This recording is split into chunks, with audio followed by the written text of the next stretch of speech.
thrilled to have Emin of Ava Labs here at the Defiant Podcast for a second time.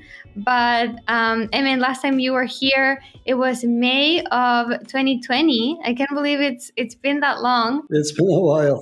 Lots of things have happened. Thrilled to have you here. Welcome. Likewise. Thank you so much for having me. Of course. So, as I was saying, when you were first on the podcast, I think Avalanche had just launched a testnet. It wasn't even on mainnet, and this past year for the network was amazing. It was really an explosive year. Avalanche has now risen to become one of the largest smart contract networks. The AVAX token has gained 7 times its value or so in the past 12 months. And there is a really kind of thriving ecosystem of applications being built on Avalanche itself. So a lot to go over. Can you go over some of the most important milestones of Avalanche since its launch to kind of catch us up? Sure, there's so much to cover. Just on the price point alone, I think the actual price from July of that year. So I spoke to you in May, apparently. In July, we had a sale where one AVAX was 50 cents. And it is now trading at around, I didn't check it, but last time I checked, it was around $100. So it's gone up 200x. Not that I pay any attention to the price, but overall, so many things have happened, Camilla. I think the main thing that happened is that we introduced to the world a new consensus protocol, one that is so much faster than everything else out there. And I kept saying this as an academic, right? I kept saying to the world, hey, look, there's a new thing now, and it's so different. And it behaves differently. The messaging is different. The message pattern is different. And it has the potential to scale in a way that the world hasn't even seen before. And so a lot of people took it with a lot of skepticism, as well they should. And even academics who are supposed to be forward-looking, were kind of reticent to believe these results because it was just so out of the left field. And now we've proven to the world that this thing is real, that it's secure, and it's incredibly fast. So there is that. Being fast or technically superior doesn't really get you, it's fine. And there are many coins out there that are just one-trick ponies. So Avalanche is, I don't know how many trick pony it is, but there are so many tricks that we added into the fabric of the system. So it has a consensus protocol that is incredibly fast. It has a new network architecture that allows anybody to spin off a new virtual machine of any kind. And so we spun off not only the Avalanche virtual machine, but we also created a duplicate of the Ethereum virtual machine. So there is a thriving scene on top of the EVM. And there is much more to come. We have this notion of subnets that anybody can create a new blockchain on top of us using whatever virtual machine they like, using whatever validators they like. So that has not really come to its own yet. There's so much more potential in that area that we are about to see in the next coming weeks and months. And so let's see. But the world is beginning to see that the future is multi-chain, and you can create multiple chains on top of Avalanche very, very easily. We also introduced to the world the fastest, cheapest bridge technology ever, using Intel's SGX. And that bridge is amazing. And it's seen, I think it has more than $7 billion worth of assets on top of it right now. It's the most valuable application on top of Intel's SGX technologies. In addition to this, countless partnerships with companies from Deloitte to financial companies, countless DeFi partnerships. There's an Avalanche Rush program, which created incentives for people to come over and check out the system. A huge number of people come in.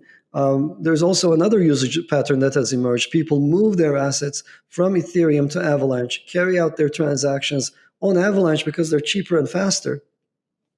And then they go back to Ethereum or sometimes, but more often than not, they get hooked and they stay. So what else is going on? There's so much going on, Camilla. I don't even know, where Awesome. to start or take a step. But the thing that gives me the most excitement. Forget all this. Forget the technical prowess, which I'm very proud about. Forget the new stuff that we're introducing to the space. Oh, I didn't even mention we're introducing new assets like ILOs, initial litigation offerings, and and others. And so that's really exciting. We're creating brand new assets only that are available only on Avalanche, expanding what's possible with blockchains. And and then the final, but the thing that, I mean, even forget even that, the thing that gives me the most hope, the thing that makes me the most excited is just how big our user community is. The number of active addressees on our chain has been following a hockey stick growth curve. We are doing 84% of the load that Ethereum is doing. We're doing it at a fraction of the cost because we have a high capacity chain, and we're doing it much faster than Ethereum, and we're doing it much faster than Ethereum 2.0 is ever going to do it. So we're in a very good position, and we're seeing millions of addressees on the Avalanche Cchain. So there was, I think, just another million added in the last month alone. So that's a fantastic situation to be in. Well, congrats on all the progress and evolution for Avalanche. So before we go more in depth into all of these different aspects, can you go over your background? Like for those who don't know you, you're a real crypto OG. You've been in this space for longer than most. You are a key part of Ethereum history itself. For listeners who may not know you, can you tell us kind of how you got here? I was, for 20 years, a professor at Cornell University. So prior to that, I got my degree from the University of Washington, my PhD degree from the University of Washington. I specialized in systems, specifically on operating systems and distributed systems. And prior to that, I came to the US from Istanbul to Princeton for undergraduate. And that was kind of funny. It was harder to get into a Turkish school than it was to get a scholarship and go to Princeton. So the choice was obvious. And then what happened? I was always interested in large systems that have a life of their own, in large systems that work perfectly every time. So being able to give a strong guarantee and to stand behind it, to have the scientific background to be able to say this thing will always behave in the following manner was always an incredibly appealing thing to me. It was probably because of the environment that we grew up in.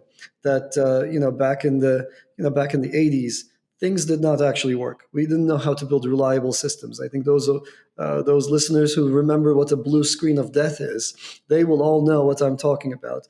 But with some probability, you would go to a bank, or you would go to the airport, or you would go to anything, and the person behind the counter would say, "I'm sorry, we can't serve you.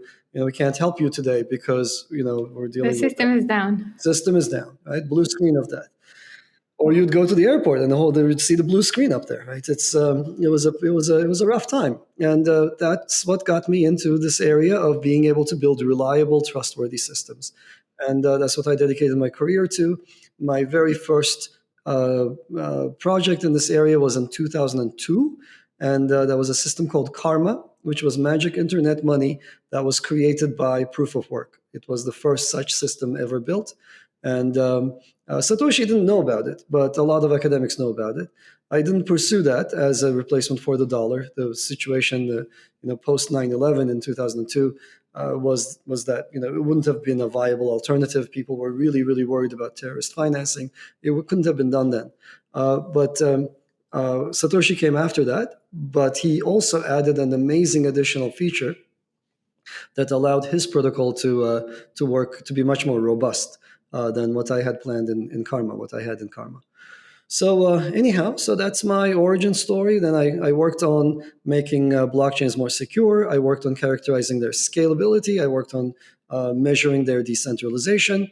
And I worked on strengthening Bitcoin in something called Bitcoin NG, making it even more decentralized. I worked on, which is actually used in a couple of currencies, by the way, but a couple of coins. I worked on layer twos. I built the fastest layer two ever called T-Chain, and it gets a speed from hardware speedups, specialized hardware. And most recently, I have been working on the Avalanche system. And I left my position at Cornell just maybe 5 months ago now to dedicate myself fully to the Avalanche system. Emin is also has a part in my book. If you have read it, he was deeply involved with the DAO attack to Ethereum. Emin and a student of his kind of saw the bug before it happened, but for different reasons, they weren't able to kind of act on it. But Emin has been kind of very close with the Ethereum community for all this time. Like Vitalik is like often went over to Cornell and maybe you had like hackathons there, but there has always been kind of this relationship. So I think that's interesting as well.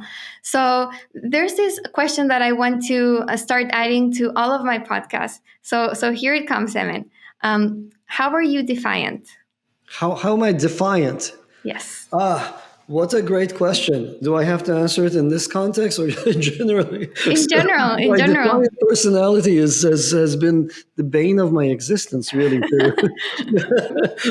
I've tried over the years to sort of calm it, temp it down, and to hide it. But look, anti-authoritarianism is something that's either bred into you or bred out of you at some point. So society puts pressures on all of us, and you either give in and give up, or you just get highly attuned to various forms of coercion. So in my case, there are a couple of things that get me going. I'm deep down a hardcore technologist. And one of the main things that gets me really upset are things that don't work, things you cannot rely upon. And so in every way, I want my systems to just work. When I do a payment, I don't want somebody at the bank for some reason to put a block on that payment. When I go to do any transaction, I want to understand the conditions under which it's going to take place, and then it should just then take place with 100% certainty. So that's wanting to build those kinds of systems is something that I'm super passionate about. And that's one. And the second way in which I have seen, and again, this has to do with, again, your upbringing or my upbringing in this case. So I think this may or may not resonate with people in the US, but because I do think that this country is, it provides sufficient opportunities to people. But in many places around the world, your path to success is blocked by various incumbents. And you really cannot go from A to B. Even if you have the best way to get from A to B, if there's somebody ahead of you who has sat on that road, then you have to go through that person. And if that person says no, then you cannot play. And you see some of this in academic circles in the US. Like there are areas where it's possible. It's not really possible to make progress until you pay your dues or whatever. But in many places around the world, all of business is closed off. You can't really get ahead because the incumbents are there and they have made it their life's mission to extract as much rent from everybody else as possible. And they just see this as a normal thing. It's just, they justify this. Oh yeah, you were a graduate student, you overdrew your account by 15 cents, and we're going to now levy a fee on you of $25. And this is actually a service. We provided a service for you, and it costs $25. And these things are just absolutely horrible ways for people to behave, and for corporations, especially for corporations to behave. And people who would never do this to you in person, they see it as an okay thing to do because they're hiding behind the corporate veil. That gets me supremely upset and supremely defiant. And the only way out is to push these incumbents aside and say, here's better tech. I have now made you redundant. I have now replaced you with something that is a contract, that is a platform, that is a lower level system that obviates and pushes aside your specialized privileged position on the path of money flows. So those two things are sort of, the core things that get me going, are very much a part and parcel of who I am. Love it. Okay, and then Avalanche is obviously a manifestation of that, of creating a network that just works and that can help get those incumbents out of the way. Can you go over how Avalanche actually works and in what ways it tries to improve on other smart contract platforms and other blockchains? Sure. There are two main ways in which it's a completely new approach to the entire space of how to build fast blockchain, how to build blockchains. Number one, it uses a different consensus protocols. All of the other systems either use proof of work, the Satoshi invention, which is so brilliant because it's so robust, or they use one of the academic papers from long ago, one of the papers that people like me read or wrote. So those academic works that are what we call classical consensus protocols are fragile. This is why you see these systems halt. Like some of them halt on a weekly basis, and people are like, "Yeah, that's kind of normal." Well, it's not normal. Right? Satoshi came and invented what he invented because he knew that these things were fragile, and they also are not very performant because they require all-to-all communication. So these systems, you can engineer them, you can force the players to have incredibly complicated, incredibly expensive machines, et cetera. Maybe you can increase their transactions per second, but fundamentally, because every participant has to talk to every other participant, there is a limit to how fast you can drive those systems. And that includes proof of stake, right? Yes. All of the proof of stake protocols use these classical protocols. And classicals, every classical protocol has this limitation where it requires all-to-all communication. So Avalanche differs from this because essentially it uses a trick where each of the participants can gain assurance in a decision without having to talk to everybody else. In essence, here's how it works very, very quickly. With classical protocols, think of it like a parliament. And to pass a bill, you need 67 out of 100 people to sign off on the bill. And every senator has to check this independently. So somehow you have to accrue all these signatures, and everybody has to hear from everybody else that 67 people signed off. And so, this works with 100 people, but if you have 1,000 people, well, it's 1,000 people talking to 1,000 other people is a million messages, and it doesn't work.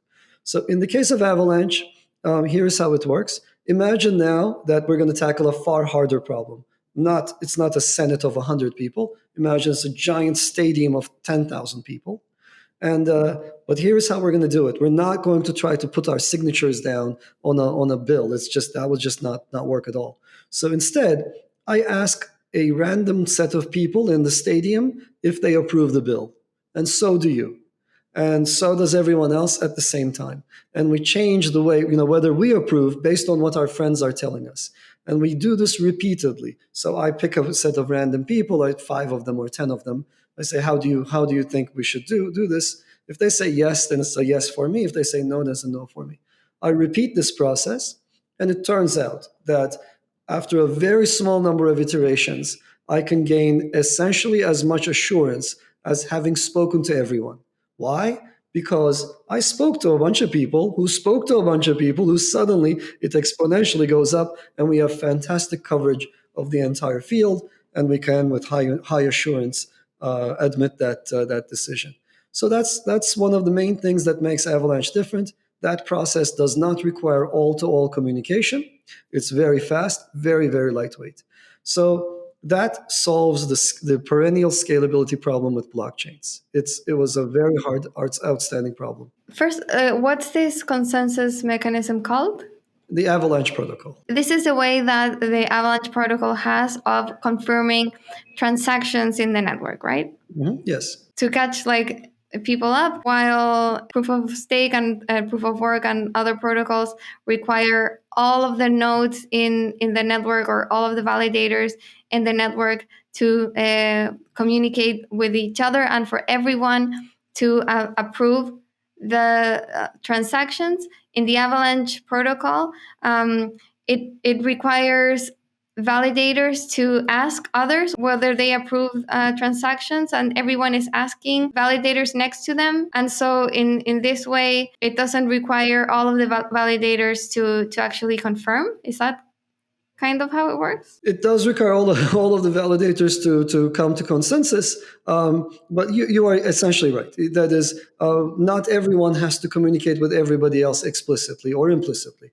You just communicate with a small set, but there is enough overlap in aggregate that you only commit when you know everybody else will commit. And that is faster than everyone talking to everyone. Can you provide a comparison? Like how long does this process take on Ethereum and Bitcoin versus Avalanche? For example, Avalanche today commits a single transaction in 740 milliseconds, even as I speak. That's today's number. So it's lightning fast. It's less than a second. We are measuring our decisions in milliseconds. Now compare that to Solana, which is taking 10 to 20 seconds. Compare that to Ethereum 2.0, whose spec is not really clear yet, et cetera, et cetera. It changes quite a bit. But Ethereum 2.0, when it comes to pass, if it comes to pass, is going to be making decisions in 5 seconds or more. So it's already the fastest protocol. It's not surprising if you understand what's happening underneath the covers, but it was surprising to some people, I guess. Okay, so that's a consensus mechanism, and then I understand there's another innovation, which is this concept of the subnet, right? Absolutely. So whereas many other systems are monolithic, they have one coin, they have one virtual machine, and they have one network. Bitcoin is the best example. Bitcoin does one thing. It does it very well, but it does one thing. There's Bitcoin BTC, the coin. There is the Bitcoin virtual machine, which has its own transaction types and its own opcodes and instructions, etc., that allow you to write different transactions. And then there's the one Bitcoin network. Ethereum, also monolithic, right? There's Ether, the ETH, the coin. There is the Ethereum virtual machine, and then there is the network that runs the virtual machine. In Avalanche, it's kind of like an umbrella. And underneath that umbrella, you or I or anyone can easily start a new blockchain.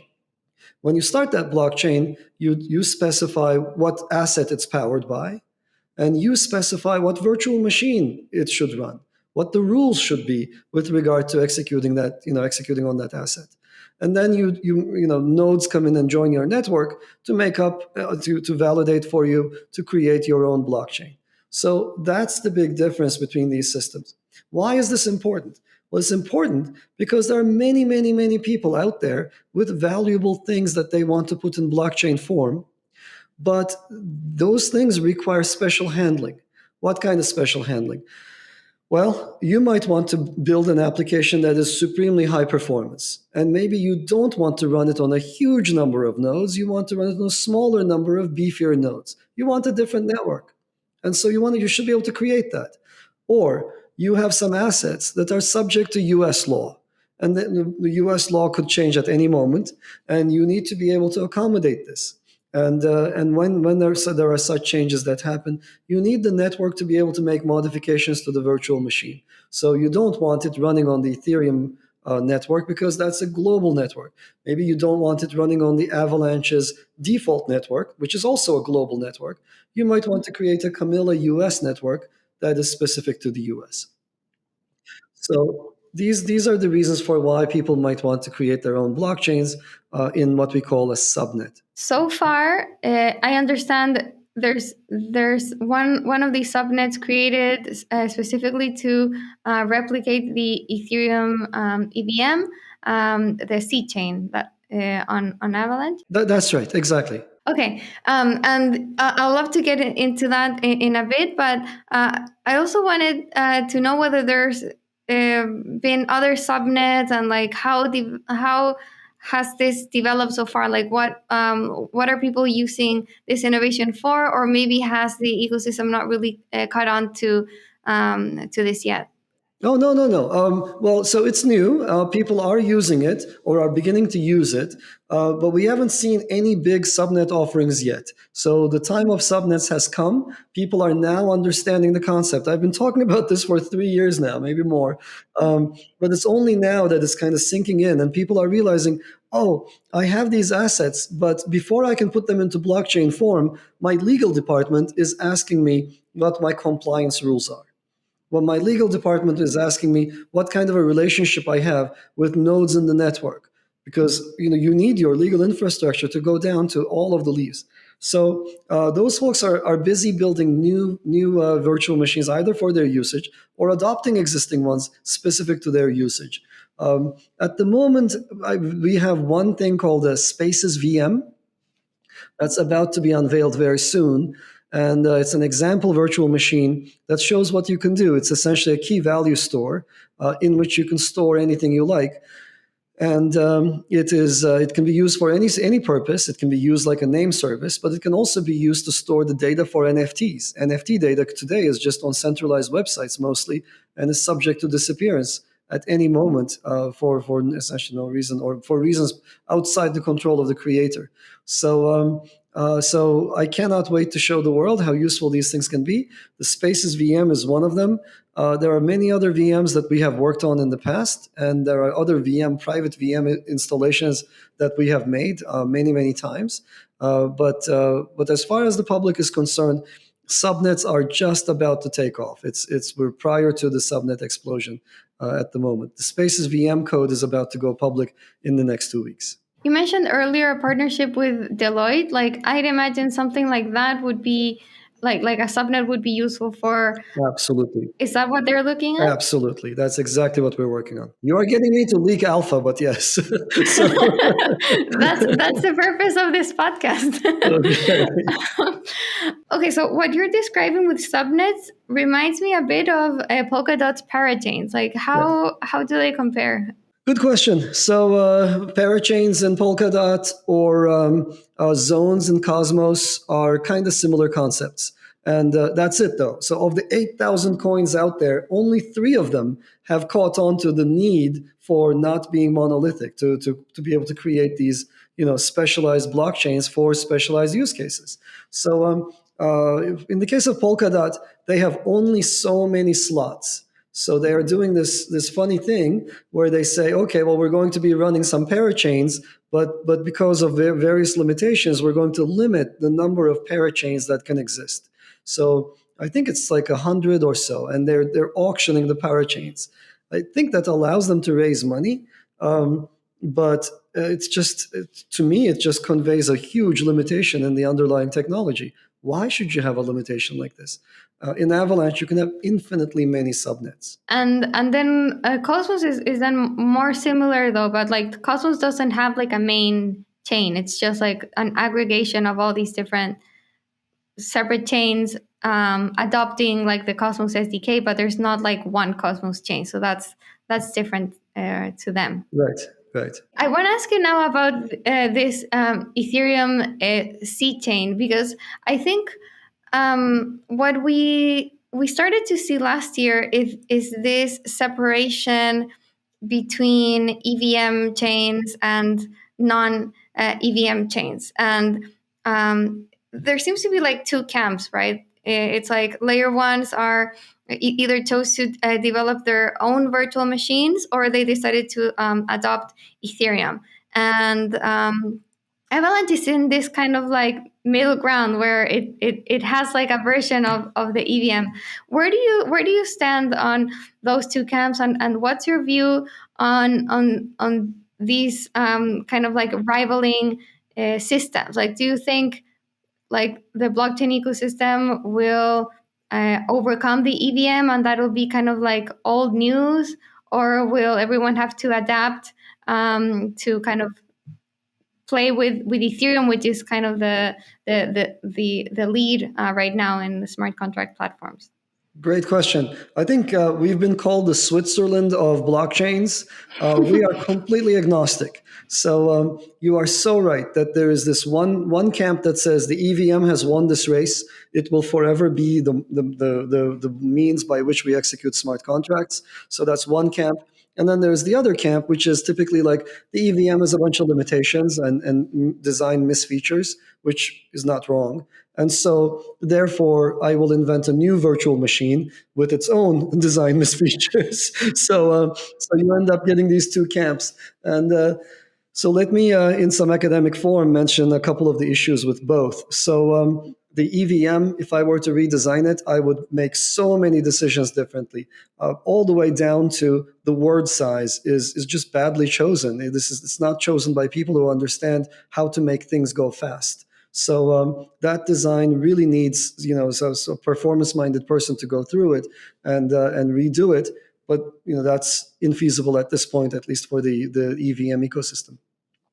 On the flip side, it's very appealing to say, hey, I'll invent a new thing that doesn't have the known problems, but then you end up introducing some unknown problems, as well as incurring some issues with trying to start an ecosystem where there is none. Tezos did this. Very, very, very smart system. It's appealing to functional programmers, but you can see that there aren't that many people who understand the Michelson virtual machine, not that many people who are writing code for the Tezos smart contract platform. There is a growing amount, but it's very, very small in comparison to Solidity programmers out there. Solana is trying to do something similar with Rust. That's a slightly bigger community than the functional programmers, the OCaml types who are going towards Tezos. But again, much smaller. If there is one Rust programmer, regular Rust programmer, there are 10x many other programmers out there. So that number is already tells you that this thing cannot have full penetration into the developer community. Where do we sit? Well, we have our own virtual machine, plus we support the EVM. And if tomorrow it turns out that Rust is a very popular platform, it's so easy for us to spin up a WASM VM that supports Rust. In fact, we have such a thing in the background. We just haven't made it public yet because it's not quite ready for production, and also that community hasn't actually emerged yet. There aren't that many interesting smart contracts written in non-Solidity programming languages yet. So we could spin it up at any time. We're agnostic ourselves. At the moment, the EVM has been exactly the right play. Those people who've chose that ecosystem to grow have been exactly right. All of the exciting latest contracts have been written in Solidity, as far as I can tell, and it's been a fascinating run. So I am in the EVM in the short term, and be agnostic in the long term, and be ready to adopt technology wherever it may be. Camp. That makes sense. So are most of the DeFi and other applications on Avalanche being deployed on this Ethereum or Cchain? Yes, almost. Yes, I think there's like 10x more activity on the Cchain than there is on any other X or P chains that we have. What are X and P chains? Oh, we have this. We have the P chain, which is the platform chain. Think of it as the meta level chain on which people do their basic activities like staking and also the creation of new subnets. So if you want to go and interact with a subnet, it's from the P chain that you pick up where is the subnet, who's part of it, and how do I communicate with it. In addition, we have the X chain, and that's a different chain. It's very limited in scope. It's very limited in what you can do in a transaction. So that limitation allows the X chain to be very fast. And underneath, it uses, so it's going to get a little technical, but it uses a blockchain that's structured like a graph, a directed acyclic graph, as opposed to a totally ordered linear chain. So if you have a payments infrastructure, then the X chain is the fastest, cheapest thing you could be using. And so that's a nice feature for people who want to build something really, really fast. They don't need smart contract feature. So if you want smart contracts, then we have the EVM. And if you have any other virtual machines, we could also add them to the system as well. Do subnets have any limitations to scaling, or are they as scalable as the main the P chain itself? Yeah, the P chain itself, think of it as a subnet. So everything is a subnet for us. P chain is just a designated special subnet. The X chain is also, one that existed at Genesis. So it's also, we're very well known. And then C chain also existed at Genesis. So the X, P, and C, the platform, the asset X, and the contract C chains are there for everybody. They've existed for all time as far as the chain is concerned. And at any time, you can create another subnet. And all of these are at an equal level, maybe except the P chain. The P chain is very special because that's how you discover the other chains. But all the other chains, the MyX versus Camilla's new chain, they're just chains. They have the same capabilities. Exactly the same capabilities, all of them. So, what kind of things can you do on the Avalanche ecosystem now? Like, what applications have you seen taking off? Well, there are a couple of different areas. I think it's very difficult to even name them, and because if I start naming a few and I leave out some others, and I get angry messages afterwards. But there's a very, very vibrant DeFi scene. Our DeFi has seen an enormous amount of growth. TVL is on the order of, depending on how you count, somewhere between 14 to 21 billion dollars. So very large value locked, and very, very vibrant community. Most of our transactions on the contract chain relate to DeFi at this moment. I would say maybe 60% to slightly more would be DeFi. Our second area of growth is NFTs. And so there are a lot of people who like to issue NFTs, and they want to do it on a chain that is not environmentally destructive. And they understand that proof of work chains like Ethereum 1.0 are just terrible for the environment. Some artists will not touch it. In fact, if you mention the topic, they just immediately, first thing they say is, oh, that destroys the environment. And you have to say, no, this is not Ethereum, this is different. And it's cheap, much cheaper. So our NFT offerings are a lot of fun, very exciting things that are happening there. And then there's the whole gamut. I mentioned ILOs, I mentioned alternative assets. Overall, Camilla, we have a different vision than everyone else. Most other people are trying to cannibalize each other. They're going after the same use cases. They're just inward looking and playing a zero-sum game. My goal in life is not to try to compete with Bitcoin and replace the dollar. My goal in life is not to compete with Ethereum. Ethereum is just a computer in the sky. And that's a great thing. It's a wonderful place for people to experiment. My goal in life is to build the best platform for digitizing all of the world's assets. Everything that lives on Wall Street, that's on a balance sheet, should be on a blockchain. It should be traded around the world easily without any boundaries. That's the vision that we've been building. And there's been a lot of really exciting things happening on our C chain, especially in the DeFi space. The latest that just happened 3 days ago was Platypus, which is a new, think of it like as I think it's a Curve plus plus or something like that. It's like Curve. It allows you to do swaps, but it allows you to do swaps with minimal slippage. So I'm really excited. The community is very excited. I think within a few hours, it ended up collecting almost as much TVL as Curve itself. So I'm really thrilled about what's happening on it. And if you want some examples of things like that's the latest one. So we have our own ecosystem where people are experimenting and deploying natively first on Avalanche. So in DeFi, you're seeing the main use case, and within DeFi, things like exchanges and swaps are, I guess, like where most of activity is concentrated. Well, that's definitely. I think asset transfers of all kinds, meeting of the minds of all kinds. So there's Platypus that I just mentioned. There is clearly not clear. There's your viewers might not know this, but there's another one called Dexalot, and that's a central limit order book. It's like DXDY, but we can run it on chain. We run it directly on chain. And DXDY cannot, it's so expensive to use in Ethereum, it's not feasible for them. But we can do this because we have a high capacity chain. And there are many others. There are Uniswap clones, there are Ohm clones like Wonderland and Time and so forth. So there's a lot of things going on underneath the covers. I tried not to name names, but so now I'm going to get angry It's messages. better. No, it's better with concrete examples.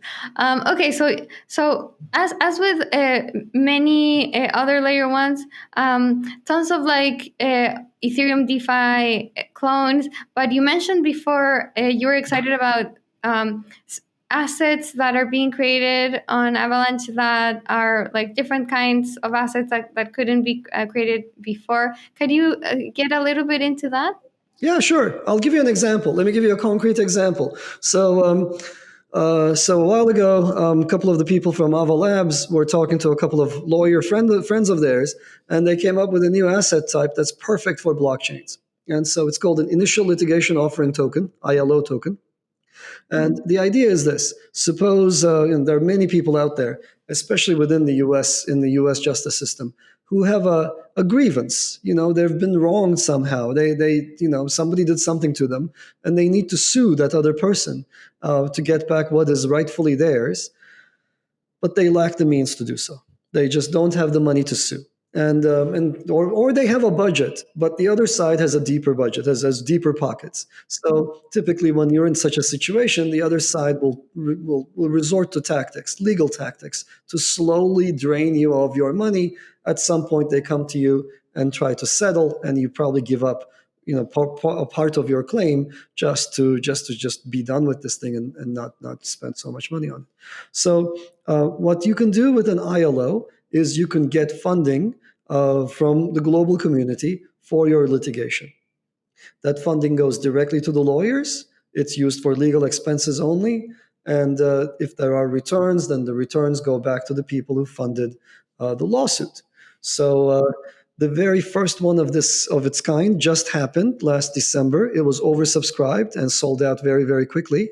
And it was an interesting case of a sheriff in California destroying a hemp crop because he didn't like the way the plants looked. They looked like marijuana plants to him, and now there's a lawsuit to be had around this. The amount of crop that was destroyed is the largest of its kind, about $1 billion worth of crop. Wow! So it was biggest in the U.S. history. And so the person who started this needed financing, and that financing was located with the help of the Avalanche Cchain, and the Avalanche community. I'm thrilled about this. This is just a new thing. Yeah, I mean, litigation financing is a very lucrative area, but you and I could not participate in this. Suppose you know this now, and suppose you want to put your money towards a cause. How would you do it? You can't. I can't. How much money was raised?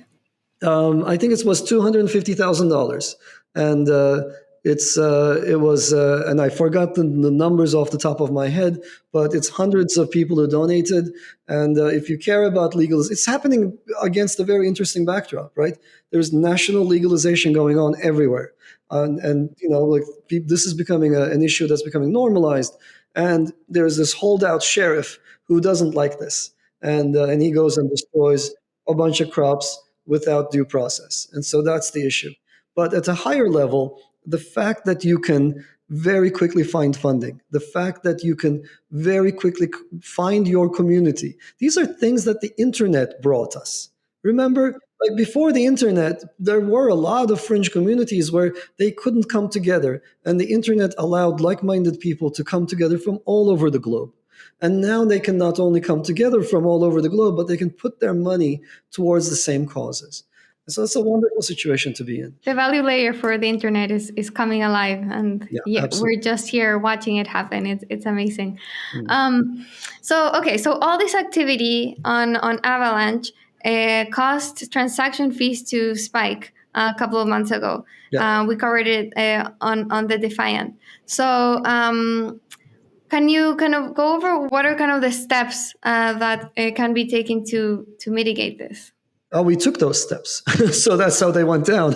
So, let me tell you what to expect, and let me tell the audience. They can check what I say for the scientific validity of what I'm saying. But let me give them the envelopes of reasonable expectations. It is impossible to build a blockchain that guarantees low payments. Not possible. Why is it not possible? Because there will be event if you create a valuable thing, if it has value, then there will be times when everybody wants to transact at the same time. And when that happens, you have essentially two choices. Either you arbitrarily choose who wins by dropping some of the transactions and some of the load. I mean, you have such a capacity and you have load over that capacity. What do you do? That's the question. So there are some chains that will say we have free transactions. If you have free transactions, that tells me that you have an unused chain. It's so worthless that people are not even attacking you, because I could attack you with zero cost and just consume all your block space, and now you don't have any more space to put transactions in. So they can't be free forever. That's one. Two, we have fixed cost per transaction. Well, if you have a fixed cost, then under load, you will have to drop some transactions. Which ones? Well, I don't know, and you don't know either. And if you're going to do this randomly, then some people will be very upset. Some people who placed a high value in some transaction will be displaced by people who don't matter as much. So at a time like this, the only sensible thing to do is to auction the space.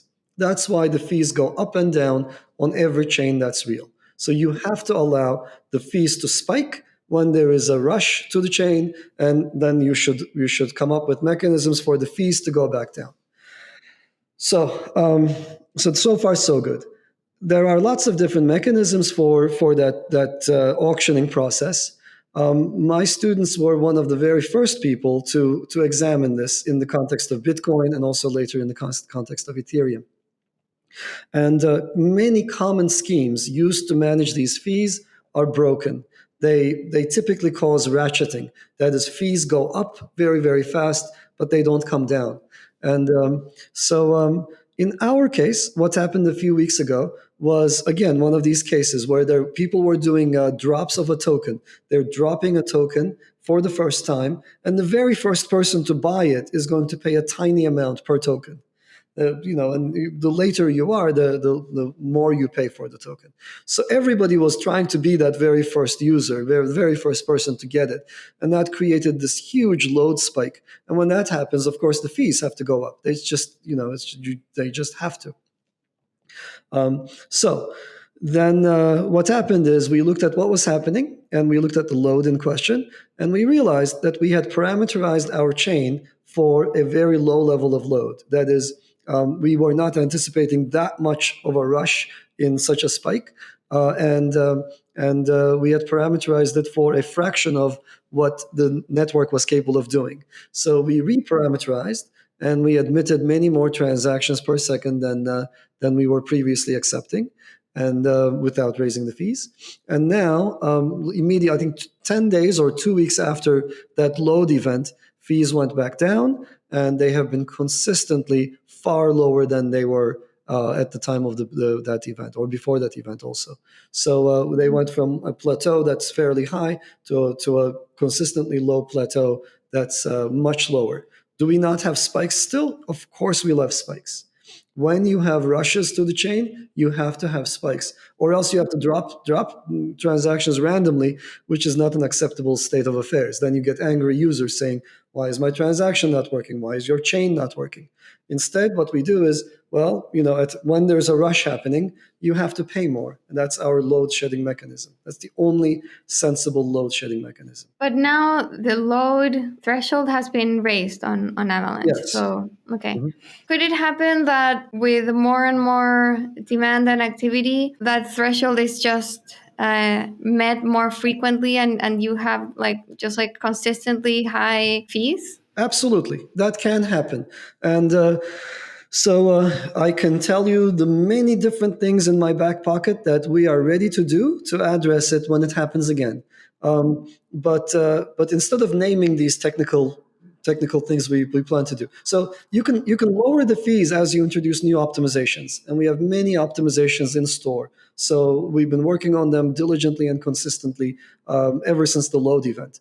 But instead of naming them, let me just say this: the team that brought you the biggest thing in distributed systems in the last 15 years, in the last 10 years, ever since the Bitcoin paper. The team that saw the load event and responded within 10 days to lower the fees is very much the same team that's going to be addressing the same kinds of problems in the future. So rest assured that we have the capability, and rest assured, I mean, this is one of the things that I'm really proud of. I do have the most innovative team in blockchains. I also think I have the most extensive team in blockchains. I've heard of chains where there are only 6 or 7 people working on the core platform. I have more than 50 people working on Avalanche.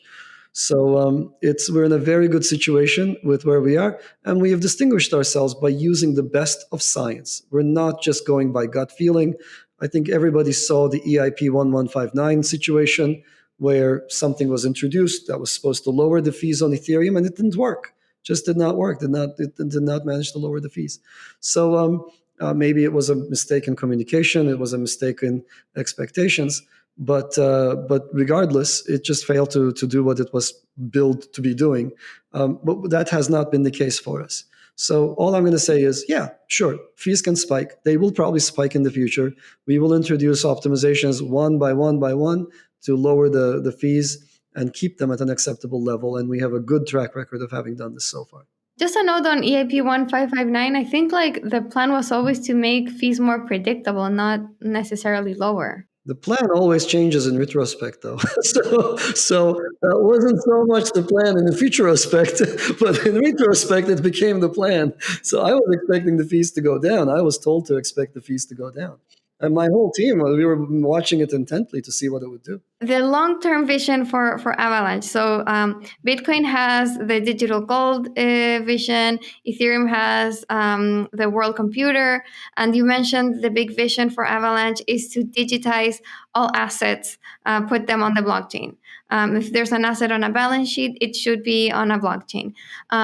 So if this came true and like all the equity, all the stocks and all the bonds and the currencies and derivatives in the world came and were dumped on Avalanche. Great. Can Avalanche withstand that load? Absolutely. And if the current network cannot handle it, we will take some of the assets off to a subnet. So even now, for example, NFTs could get their own EVM subnet if the aggregate load was too much for us. So that is definitely something in our arsenal. So the fact that we have subnets means that we can handle many parallel flows.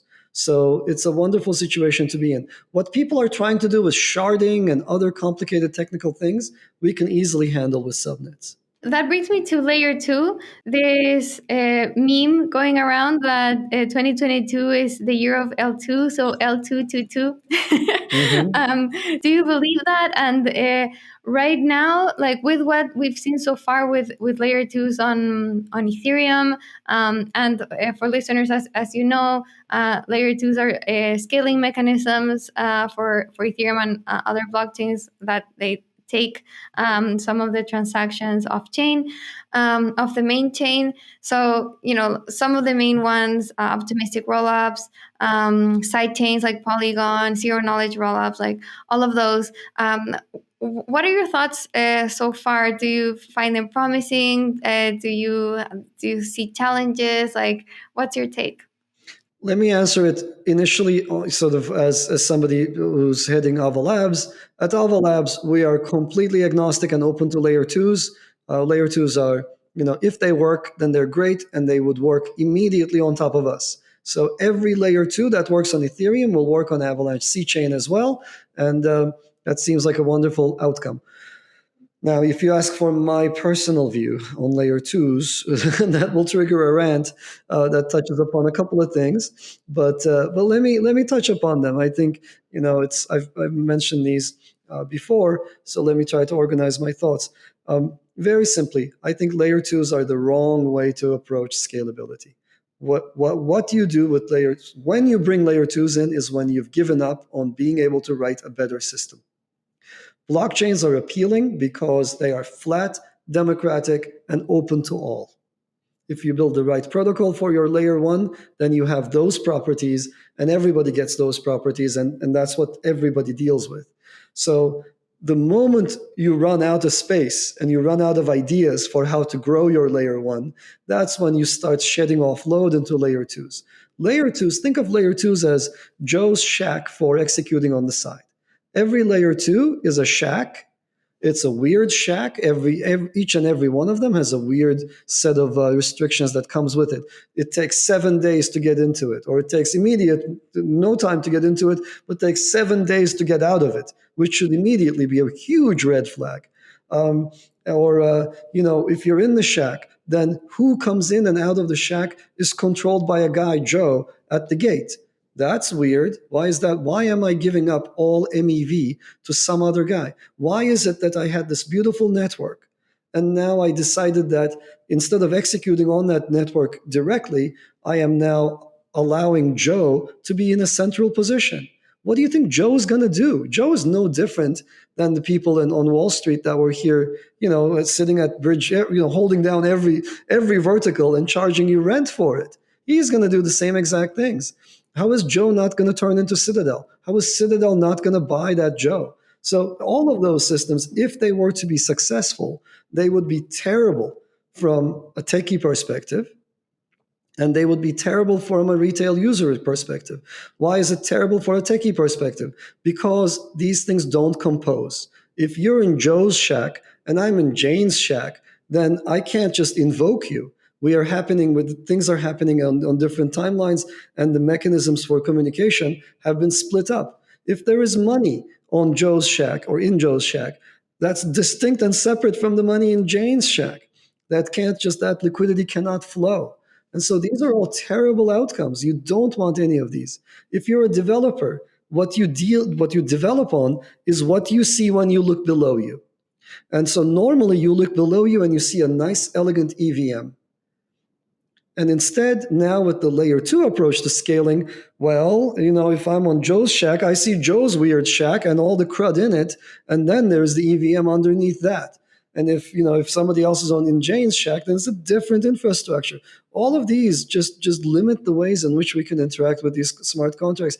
They take us away from the whole vision of blockchains, where these things are a flat, open, democratic world. So I think it's completely the wrong-headed move.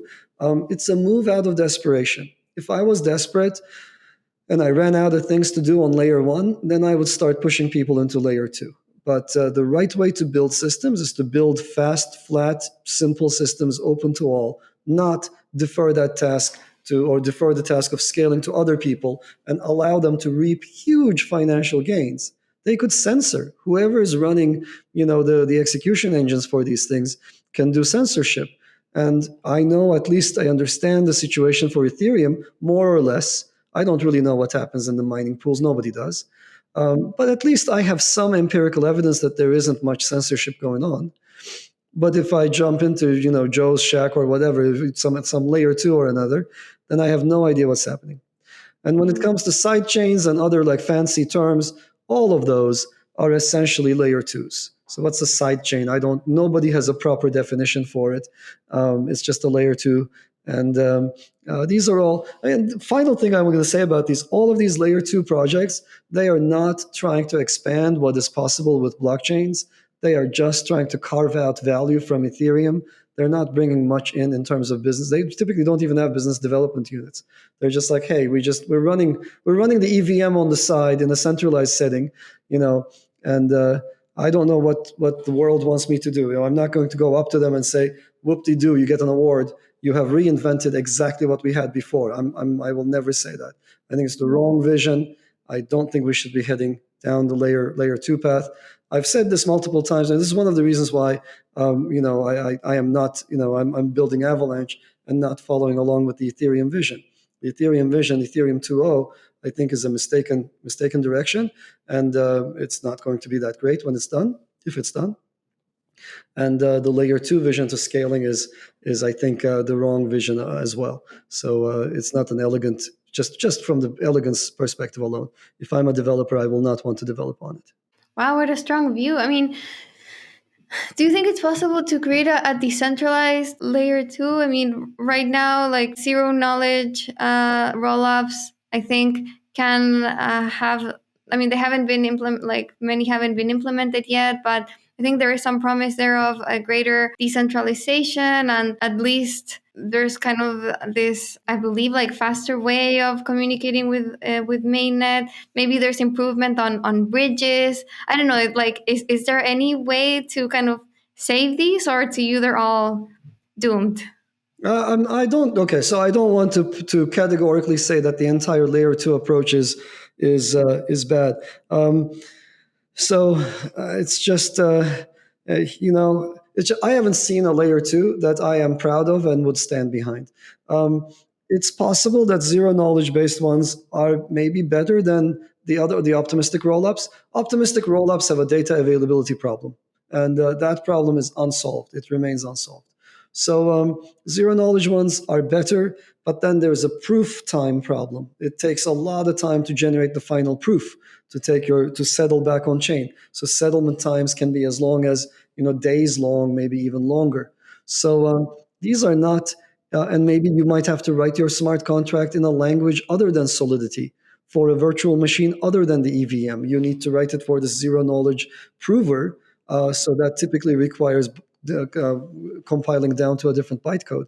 So all of these are distractions. I think there is a big battle to wage, right? There's so many assets out there. We need to grow the blockchain space. Those assets are itching to go onto a blockchain, and we know how to build fast systems. Why would we want to go and explore these esoteric, complicated things? I mean, the Ethereum community has tried to explore every single esoteric, complicated crypto invention. Every single one. There was a time when Ethereum 2.0 was going to have verifiable delay functions. There was going to be a battle to see who could build the fastest VDF hardware. Do you remember this? I don't know if you remember this. There was a time when VRFs were going to be part of Ethereum 2.0. So there are a lot of components that are being thrown into this future vision, Camilla. And, I don't have a problem with this. So if we want to wrap it up, I would simply say, look, if there's a layer two that works, then it'll work on Avalanche and I'll be super happy. That's wonderful. I don't want to see a world where liquidity is fundamentally broken up into pieces.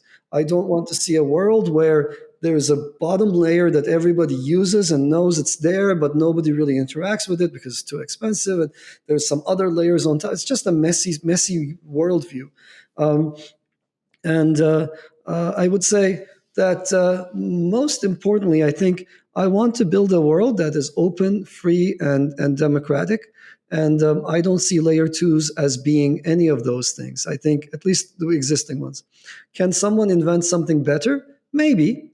But if somebody is selling you something that doesn't yet exist, I call that the waiting for Godot narrative. Stay with me, stay with me. Very soon I'm going to give you, Godot will arrive and he'll make our day so awesome. Don't go away. Godot is coming. And anytime he comes here, the world's going to be so beautiful. I'm quoting from, I'm paraphrasing from the Beckett play. Godot never arrives. And I don't know if you know the play, but every day there's a character called Lucky who shows up. And then he says, Godot's not arriving today. And he gives some gibberish. Nobody understands why Godot is not arriving that day. And then, then you wait for the next, every day they wait and every day they're disappointed. So, I mean, sure, we could wait for Godot and wait for some layer two that's magically fixing every single problem. And I don't know how they're going to fix the splintered liquidity problem, because that's fundamental to layer twos.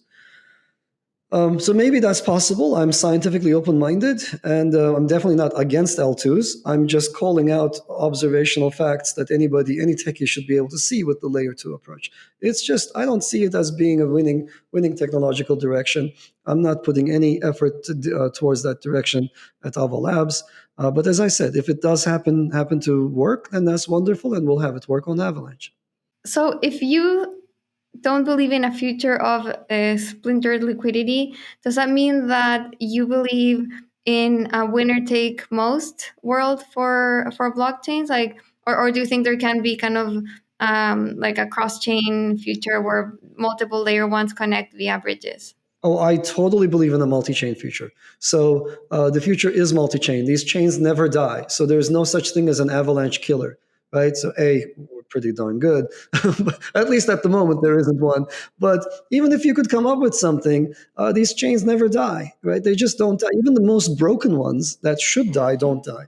So it is what it is. So yeah, no, these chains are not going anywhere. And in fact, we're going to see them. We're going to see a world with many, many, many different chains.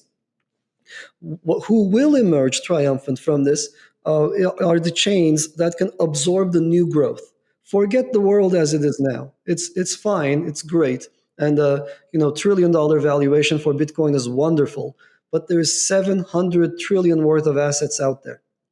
All of it should be on a blockchain. So as we do a 700x from where we are today, some chains will be able to absorb that growth.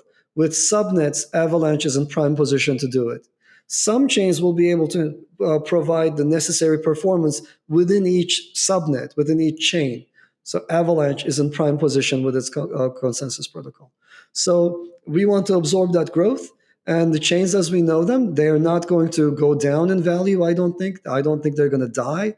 It's a game for that growth is what we're playing around. Final question to wrap up on just like crypto more broadly this year. The macro environment has turned against crypto, it seems, with the Fed raising rates and monetary policy becoming more restrictive, risk assets go down. As someone building a layer one, how does a potential down market affect you? And do you agree like this will be a down market for crypto? So I'm not sure. I just don't know. I'm a techie. I'm not a price predictor, so I can't give price predictions, etc. I can talk about the general macro direction and how it might impact blockchains as a whole. So I think you are exactly right that as the Fed started tightening up, the institution. So this part I think I want to bring some color to. We ended up seeing the price levels in blockchains go down. Why is it going down? That's an interesting question. I don't know a single regular person, a regular trader, like person to person, somebody I know, don't know a single one of those who sold during that downtime. What I do believe is that institutions had come in to blockchains en masse. And the huge rise we got was from that institutional influx. And when the tightening noises started coming out of the Fed, then we started seeing what we saw, which is institutions selling their risky assets on which they were actually high. They had gone up quite a bit to compensate for their leverage requirements for the equities market. So we ended up having crypto assets connected to the equities market because the same actors were invested in both. So that when one of them is about to go down, the other one starts selling off to boost the leverage or the margin requirements that are necessary. So that's what I think we saw. Am I worried that we're going to have a giant down market? We might. It might happen, but I'm not too worried about it. More than likely, I suspect we're going to have perhaps a sideways market in the months ahead. But blockchains are big. And a lot of this down talk, we had a micro bear market. I think you'll remember maybe 5 weeks ago. Everybody was convinced. There was like a series of 3 days when everyone was convinced that this was the beginning of a huge bear market. And the loudest voices were the seasoned old timers, people who got into crypto fairly early on. They had seen many, many, many bear markets, and they are really, really skittish people. They're insanely skittish. So I think those days are over. The days of low liquidity, lack of institutions, those days are gone. I think this area has made it. It's so big that it's a force to reckon with. Even regulations cannot come in to hurt the area because they would end up making a huge number of people kind of upset if they were to be done in a thoughtless manner. So I think we're in a very, very good situation as a space. We might see a sideways market. We might see fluctuations up and down. We will see fluctuations up and down. These are all part and parcel of the space. But overall, I'm super optimistic. There is so much more money waiting to get in than anything else. And I know this because I talk to these people. I talk to really big funds. There are retirement funds that haven't been able to buy in because the legal infrastructure isn't there, but they're waiting. and they've seen what's possible, and this is now a legitimate asset class that everybody is trading. Why would they not buy in? When that happens, you're going to see multiples. So overall, I'm super bullish in the space and where we're headed. And in the short term, yeah, fluctuations are fine. Some shakeout is fine. Supremely bullish markets are not all that healthy, and they create a lot of froth. And you can't tell true value from the meme coins, because whatever you buy, it goes up. So people start buying stupid things that really have no reason to exist.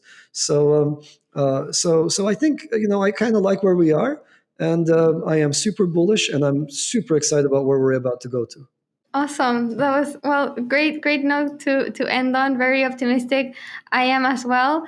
I think you're right. Like crypto has come to a place where it's just undeniable. I think the world has accepted that crypto is here to stay, is a new asset class, and there's so much growth to go from here. So it is being impacted in the short term by monetary policy and so forth. But in the long term, for builders, that's just a blip. And like you say, maybe even a good thing to take away from all the distractions of the bull market, which the hype was just getting like a bit too much, I think, last year. So anyways, okay, Emin, this has been awesome. Pleasure chatting as always. Super interesting, and congrats again with all the amazing progress.